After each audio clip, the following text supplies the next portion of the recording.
have a sneaking suspicion that your guitar amplifier plays a bigger role in your overall guitar tone than the actual guitar itself. We recently experimented with how big of a difference guitars can make on your overall guitar tone.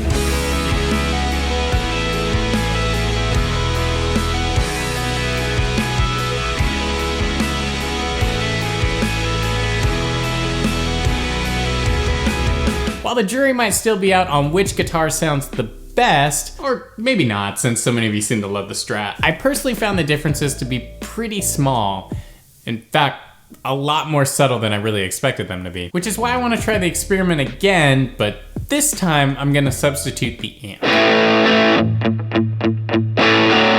So I've gone ahead and recorded the same demo 3 times with my 3 amps. Got the Immix 11 VS15 head, I've got the orange Micro Terror head, and I've got the Supro Delta King 12. I've set these amps to a similar edge of breakup tone and adjusted the EQ so they're all in the same ballpark. I'm not trying to make the amp sound exactly the same, just like substitutable tones. I've kept the effects the same, and I've even kept the cabinets the same. So let's find out how big of a difference changing the amp makes.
The tonal differences this time to be much more apparent than they were with the guitars, although still not like an earth-shattering difference from amp to amp. And I'm sure with some corrective EQ, further tweaking, compression, and things like that, you could probably get all 3 of these amps to sound fairly identical, but that's not really the point, is it? For me, the Immix 11 is probably the overall winner. It's got that sweet spot of clarity and low-end warmth that I think makes the guitar sound more vintage.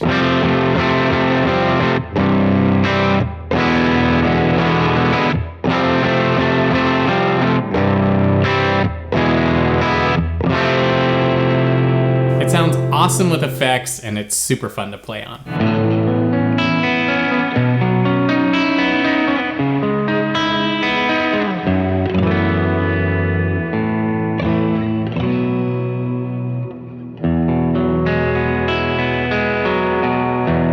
The Supro Delta King 12 seems more similar tonally to the Immix 11 than the orange, at least to my ear. It's got good clarity, and it's got a really big pronounced low end.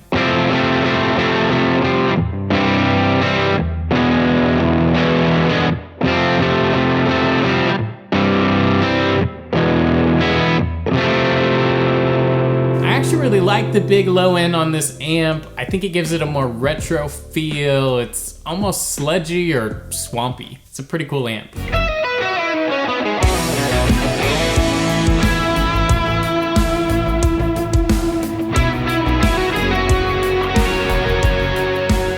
Finally, the orange Micro Terror was probably the most different tonally of the group.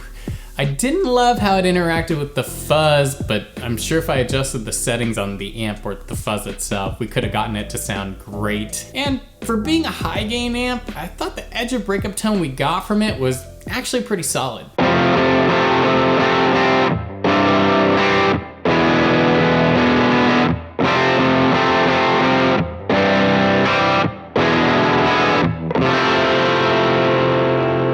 Really usable, but once again, I think where this amp excels is in the higher gain settings. You turn that gain up and it's so rich and smooth.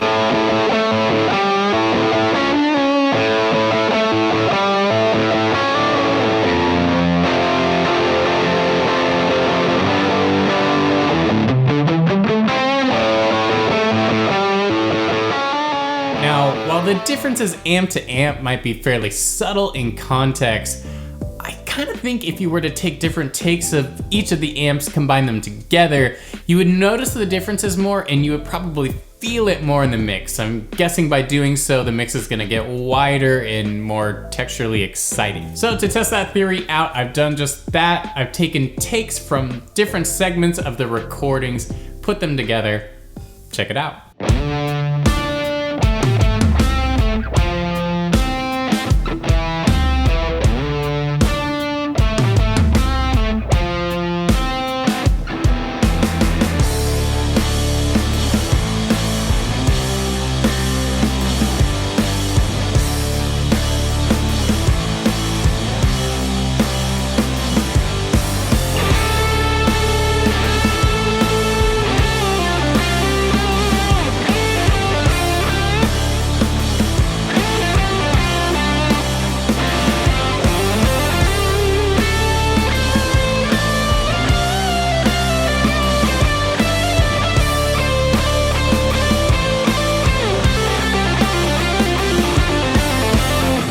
The takeaway for me today is that buying different amps is probably gonna lead to more drastic tonal changes than buying different guitars.